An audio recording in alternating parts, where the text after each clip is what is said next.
Welcome to The Empty Canvas, the podcast about how creativity begins. I'm the host, Pascal Anson, and today I'm joined by exhibition and furniture designer Gitta Gschwendtner. Welcome along. I think we should probably start by explaining how come we know each other. Good idea, yeah. So I was thinking, I think we've known each other for 32 years. Yeah, since 93. That makes sense, yeah. Yeah, since Kingston. So we're at Kingston University together studying furniture and product design. Mm-hmm. And I think we kind of followed similar paths in a weird way, but kind of in a different route, because you were the year below me at Kingston, but then you graduated 2 years before me at Royal College, I think. Mm-hmm. We've kind of done each other's professional journey quite a lot as well, I think, during that 30 years. How long would you, when people ask you how long you've been working as a designer, what's your reply? What do you say? I think I say since I graduated from the RCA, so yeah. And I think your work has changed a little bit as well during that time, right? So I always think about you as a furniture designer or object designer, but I think things have moved a little bit more now into display and exhibitions and things like that. Mm-hmm. Really what I want to try and talk about is your process, your working process, and how, often, this sounds weird, I think, when I say it out loud, but people ask me sometimes, where do your ideas come from? Mm-hmm. And on the one hand, it's like a perfectly normal question to ask, but also I think I don't ever think about things like, where is the next idea coming from? How does that resonate somehow with how you think about things? Are you thinking constantly about the idea or about kind of worrying about the idea, if you know what I mean? I think my work is very brief based. Yeah. So obviously I'm not an artist, but I'm also certainly not a fine artist. So I'm not someone who's got this thing inside that is creativity that needs to find a shape and needs to come out. Yeah. I don't have that at all. Mm-hmm. So I always work to a brief. And even when I do something for myself, which is quite rare, I would do a brief first. And when you say you work to a brief, what does that mean? What do you mean by that? So most of my work is for museums and institutions and sort of clients. So there's always a brief that comes from the client. So I read that brief and what does that mean? What does a brief from a client mean? Because I think we can get into like where the brief is coming from. But when you say most of my work is brief based, is that the start? Yeah, I think it is. Yeah. So quite often it's a competition, which is really annoying, but that's how I get my work. Yeah. So there's a brief being sent out to a limited amount of designers, or sometimes it's an open call and then you get shortlisted. Yeah.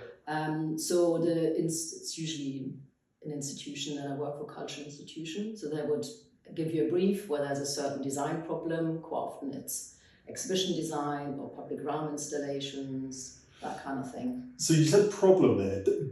Are you interpreting the problem, or are they saying this is the problem that we've got, this is what we want to solve? Yeah, I'm calling it a problem. They don't call it a problem, but like let's say a challenge. A challenge. Challenge is better than problem for sure. But yeah, let's say it's an exhibition designer. So we've got this space, these objects. This is the narrative. These are the constraints, and that's what we want to achieve. And that's sort of the challenge. And then you have to kind of get your head around the challenge and all the sort of different barriers they are and how you can make it work. And okay, that's really clear. So in terms of, you said there's an institution, there's some objects, and then there's a space. Would you say they're the three key elements of that brief that you as a designer need to navigate? In this particular instance, probably, yeah. Okay. Yeah. And so you receive that information, and presumably there's familiarization on different levels about the institution, the space, and the object. Is there one of those that is a bit more of a priority for you when you start? Not really. I think they're all equally important in a way. I guess the objects are the most important thing because they're the thing that needs to be shown in a sort of narrative that comes with the object. But really, I need to then, so that's always like it's coming at it from all angles. So in order to kind of make the space, I need to sort of get the measurements of the objects, plot them onto the space, make sure they fit and how they can be shown. So is that how things start? Or would you, I use the term familiarise yourself with something because I feel like we would know an institution like the Victoria and Albert Museum in South Kensington in London, but we might, or you might not know another type of institution. I'm trying to understand how you, as a practitioner, would go about familiarising yourself with those key elements. Well, the brief usually contains quite a lot of information about the institution. Pages. It takes forever to read those briefs from those institutions. They're like 40 pages or something. Really? A 40-page brief? Yeah.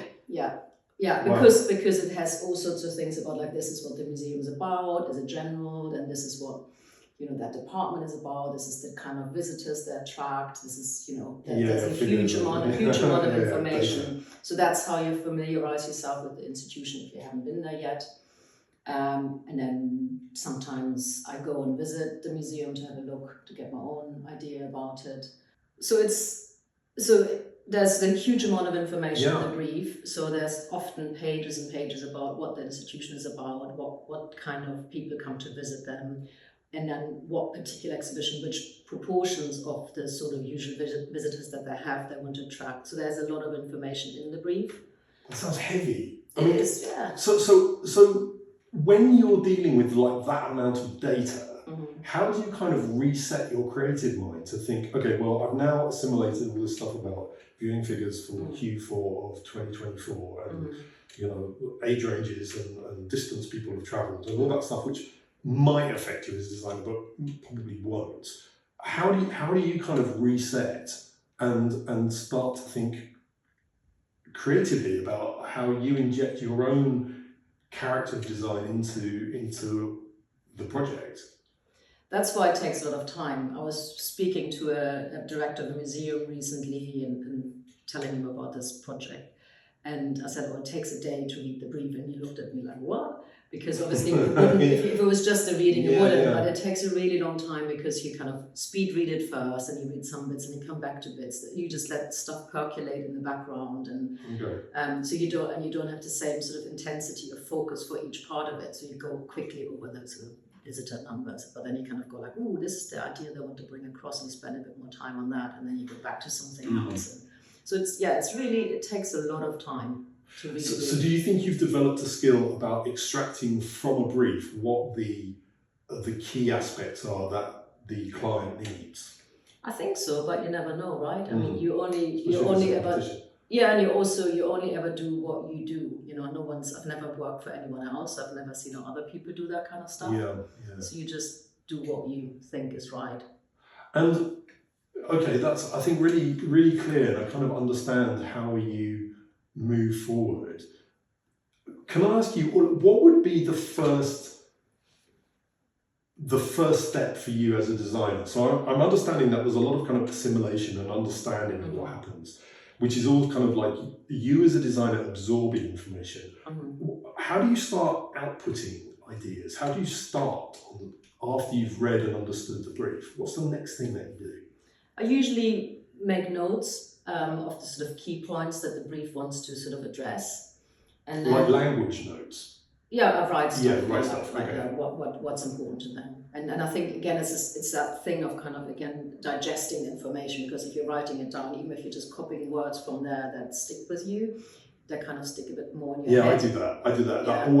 I think when I was at school, I would always write stuff down to help me remember it. Yeah, totally. And then also you hope by doing that it sort of percolates in your mind, and then suddenly an idea might pop up. You're like, oh, I could look at that part of the brief, or this might fit. And then you start maybe researching online and having some sort of visual research because you're thinking of a certain art piece or something, and then that triggers some other stuff, and then suddenly you go, oh no, that's totally the wrong direction.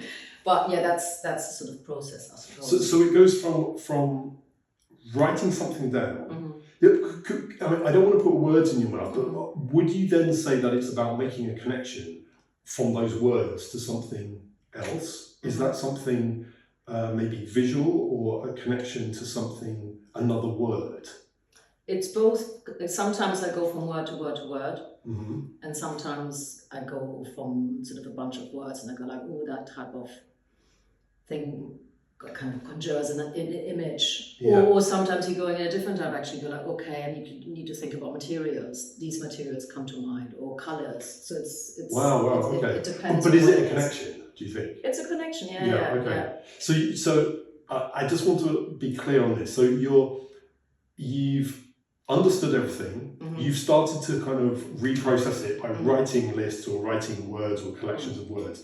And then you might connect to a colour, a material, another image. Or an image, or maybe sometimes I scribble something. Oh, that kind of maybe could work like that. Do a little sketch. So it's not a really honed in process. It's not like always the same thing happens.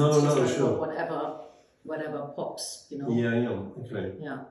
Okay. So when I think I can kind of understand how, if it on a good day, it sounds like a good day, how things are going to progress. Yeah. If you're in a position where something isn't working, and I guess that could be like on a really big scale, or like lots of little things are not connecting. How do you mentioned that sometimes you go back and you not start again, but you start at a point where things were kind of working, and then you do some things that don't work, and then you have to retreat again. How do you go about that kind of process? About like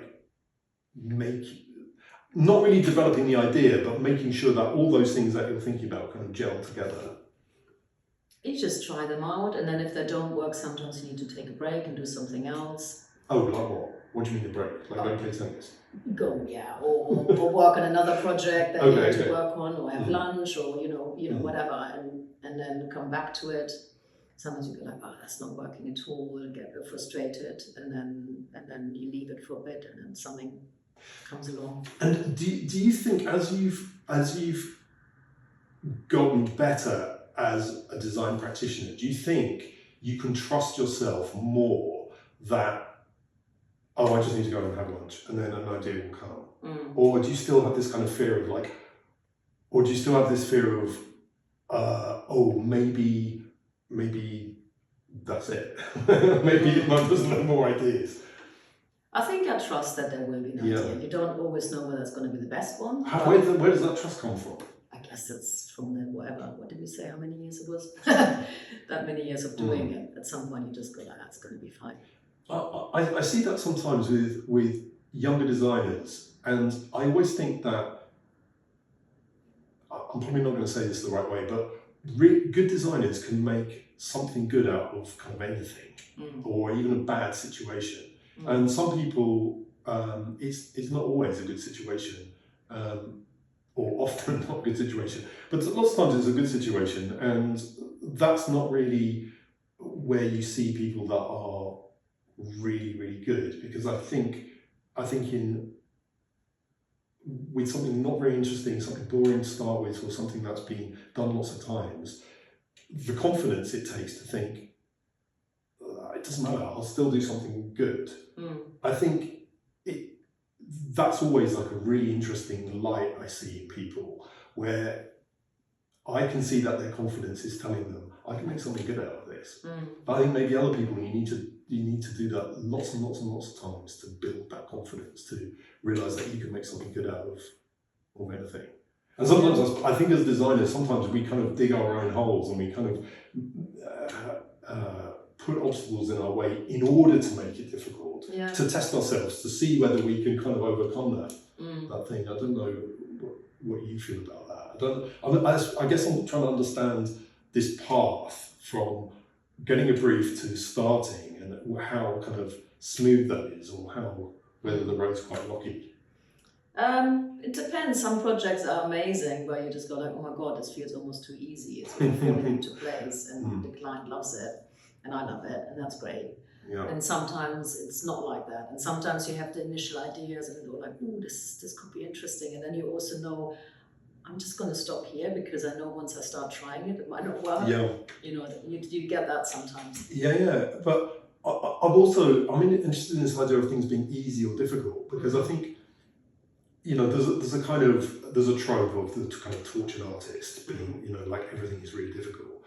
And I think there's a lot of, I've heard people say, design should be easy. Like if it's working, just go with it and it's kind of easy. And I don't always agree with that. I don't agree with the kind of tortured thing, because I think you get good at putting strategies in place to allow you to work well. Yeah. And it's not always about obstacles. Sometimes it is, but it's interesting hearing you talk about things being really easy. Like the client loves it, you like it, it's gone quite quickly. What happens when it's difficult? What mode does Gitta go into when it's like hard going? That can be quite frustrating. Yeah, it's not fun. Yeah. What do you do? I guess you just have another stab at it and sort of like, the cliche is always turning it upside down, but, just look at it from a different angle, see whether you can solve the problem. And what about this thing of like, I hate it, goodbye, or I hate it, it's got to go, and like, I'm just going to wash my hands of it. How do you kind of deal with things that you're not, because I never think of you, and this is a compliment, I never think of you as a perfectionist in terms of you have to get something absolutely perfect before you kind of send it out. And I think a lot of people kind of struggle. You just said a minute ago about something being finished. How do you know, or what does it feel like when something's finished but you kind of don't like it? How does that sit with you? There's two questions really, is there? One is like, I'm definitely not a perfectionist. And I think I do see it as a strength because I think I'm quite fast and I can make decisions quickly, and I sometimes just go like, no, that's good enough, that'll work. Talk to me about fast then. What do you mean by I can work fast? What does that mean? I think I'm just a fast person. Gitta Gschwendtner. Yeah, exactly. Yeah. I think I decide things maybe quicker than maybe someone who's a perfectionist, because they think, there might be a better solution, there might be another. I can sort that out in the next round. So decision making is important then? I think it's important, and sometimes that takes time. I'm not always fast, but I think overall I am. And I'm just sort of comparing myself to my husband, who does something completely different. He's a writer, but we are polar opposites. He is definitely the tortured artist. He's definitely the perfectionist, and I'm definitely much more bish-bosh than him. I think in light of what this podcast is about, starting creativity, I wonder whether speed and that momentum at the beginning stands you in good stead. Because I think if you're the other type, where you're constantly, is that right? Should I move on? Am I moving in the right direction? I think that impetus, that start, that inertia of moving forward can be really, really difficult. And sometimes you've just got to start. You've got to start, make mistakes. And I wanted to ask you how you view making mistakes, or whether there's a mistake. And you just said, well, that's not quite right, but I'll see that later. I'll deal with that later. Mistakes are part of the process. That's normal, and then you have to accept it. But obviously, it has to work in the end. So you can't have things that are not working or flawed, or I think it's finding the middle ground, isn't it? Not to be too hung up about them, but also making sure that you resolve things properly in the end. And can I ask you about what the studio looks like when where do you read this brief, this like 40-page document? What are you doing? Where are you? I'm sitting at my desk and it's on the screen, so I'm just scrolling through it, reading it there. Okay. And what's then, where's this desk? The desk moves. It's literally just moved because I'm literally just moving out of my old studio. Okay. And I've built a new studio in my garden, so that's the new studio. Great. Yeah. So do you say there's a desk, and I guess there's like a laptop or a monitor there. Yeah. What else is around there? I'm trying to get a picture of what this setup looks like, and how that environment is conducive to you starting the project? I usually have I have paper as my mouse mat. Okay. And I use that to write stuff. So it's quite chaotic, and I turn it around if there's not enough space. And it's you know, I don't have a sketchbook or anything like that. I just use A4 paper, so there's A4 papers all over the place with me scribbling. Mm-hmm. In my new studio, I've got shelves behind me. In my new studio, it's going to be really organised, and there's not going to be paper everywhere. No, there already is paper everywhere. Very good. In my new studio, I've got shelves behind me, Mm-hmm. and on the shelves there's books that I use for reference, but there's also a materials library. So sometimes I just turn around and go like, oh, let's have a look at this, you know, pick stuff up, try them out. Yeah, that's it really. Okay, so then when you move from that that part of kind of lots of notes everywhere, and how do you then become a little bit? How do you consolidate that? What's the next step to making the idea a little bit more solid? I usually go from almost like writing, sketching, bit of visual research, and then I go into a CAD program and sort of draw things to get a sense of scale. Mm-hmm. And how they fit. What's visual research? What do you mean by that? What does that look like for you? That is usually looking at stuff online, whether it's Pinterest or Google research or... Pinterest? Yeah? Have you used that? No, because I always think like I think that's a really contentious point, because I think Pinterest is already design.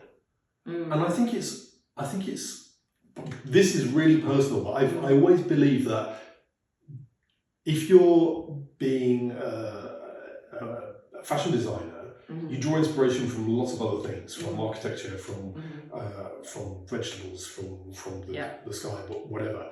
I think you can also draw from other design, but not from other fashion design. So how do you avoid Pinterest polluting your creative mental process and it becoming something? Because I never think like your work looks derivative, but that's a massive danger, I think, for Pinterest, people that research through Pinterest.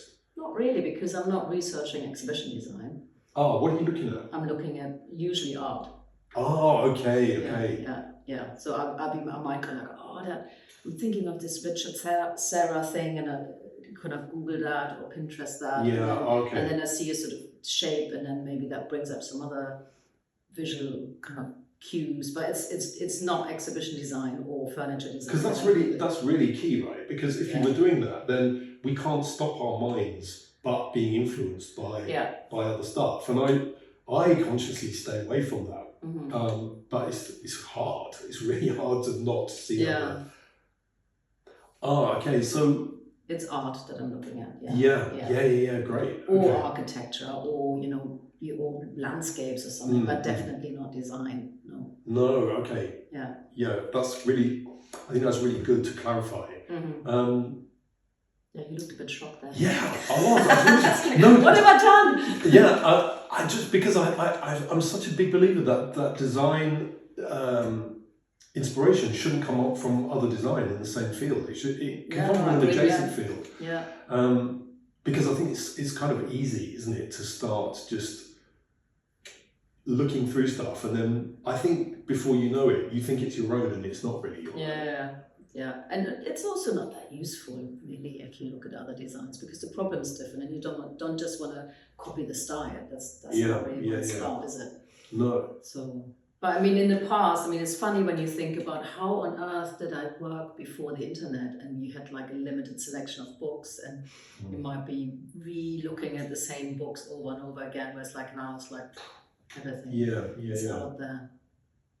And do you, so in terms of this time that you've been working, do you think, I'm going back to that beginning part where you're starting to make connections. Do you think you've built up a kind of personal, not style, but a personal kind of palette of ideas, materials, colours that are with you, that you can start to work with, as opposed to somebody that doesn't have that, that's having to kind of source those things that are kind of important to them? I guess so, yeah. I'm pretty sure. How would you describe that? What my palette is? It's not really a palette. I think it's more kind of like design tools that you might have, that you've built up, that you know work, that you know you like working with if it's a material. Where do they plug into this starting process? I think you just know what you like and what you don't like. I mean, it's like for example, I don't like, if we stick with exhibition design, I don't like using sort of images as a sort of wallpaper behind objects to kind of immerse someone. That's just not something I like. So therefore I have to find my way of kind of creating an immersive environment that sort of is evocative, but without having that sort of picture.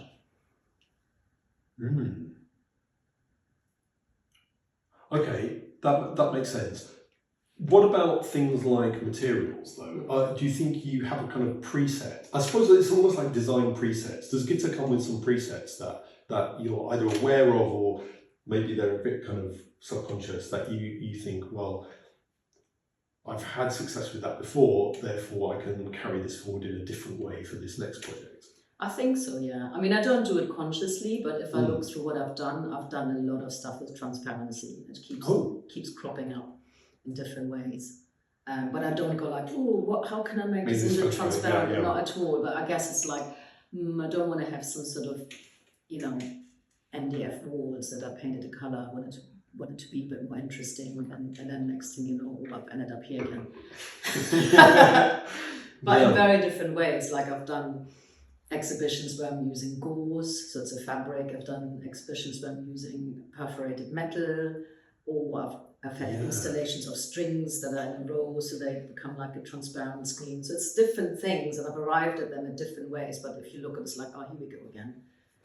Well, I would actually call that motif. Okay. Because I think that's such an interesting way to think about transparency. Because initially I was just thinking about something see-through, but I think probably from your knowledge of making, you've just perfectly illustrated how transparency can be many, many different things.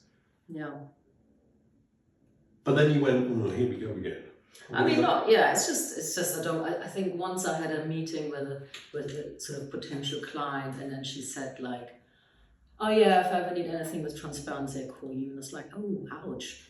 So I guess that's a bit like the, here we go again. But actually, I mean, I like it, so I shouldn't be negative about it. So. Okay. As we draw to a close, I just wonder if we can circle back to that first question, which is about where ideas come from. And if somebody said, Gitta, where do ideas come from? What would you say? I don't have an easy answer for that, Pascal. I guess if we've learned anything from talking this through, is it's not like one point of inspiration. They come from research, really, researching the brief, researching the challenge, then making that more kind of physical or visual, and then it forms. And sometimes you're lucky; they just pop into your head.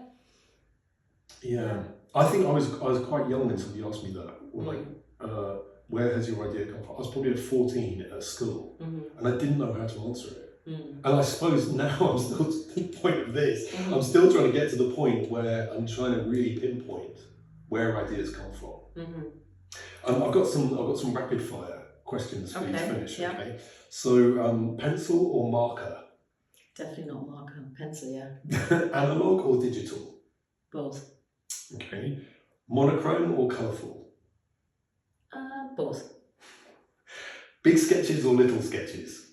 Well, A4, isn't it? So smallish. Smallish, okay. I know the answer to this next one, but I'm going to say it anyway. Loose sheets or pages in a sketchbook? Loosey-goosey. Loose sheets everywhere. Yeah. Do you ever put them up on the wall, or are they? Keep mistakes or bin mistakes? I guess bin, because I've been the paper at some stage, don't I? Oh, do you? Yeah. Okay. It used to be, you know what, you're in a quick fire round, aren't you? So I shouldn't have. That's all right. You can. I used to always have the same sketchbooks that I bought at the RCA, like the little square ones, black ones, and I used to use them and number them and have them all orderly. Yeah. And that's not what I do anymore. But they obviously had all the mistakes in them. And then I used to always use, after that, I used the A4 and I would put it in my project folder and keep it there. And now that everything's become more digital, I'd be like, I photograph what I need of the sketches that I use for presentation and chuck it away. So bin everything. Yeah. The good stuff and the bad stuff. Okay. I love this one. Think then do, or do then think. Both. Sorry. Creative chaos or calm order. Creative chaos. Background. Why being calm? Why being calm? Okay. Background noise or silence. Silence. Finished or never finished. Finished. And lastly, all-nighter or up early. Neither. I've never done an all-nighter in my life. What? Yes. What, not even at college? No.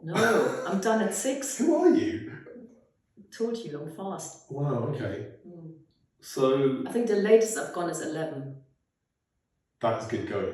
That's really, really good. That's a good answer to finish on. Yeah. Thank you very much. That's really, really good. I'm really glad you came and spoke to me. Thank you. Thank you.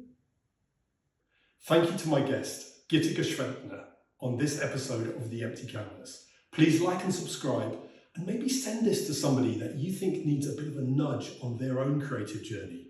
I'll see you in the next episode.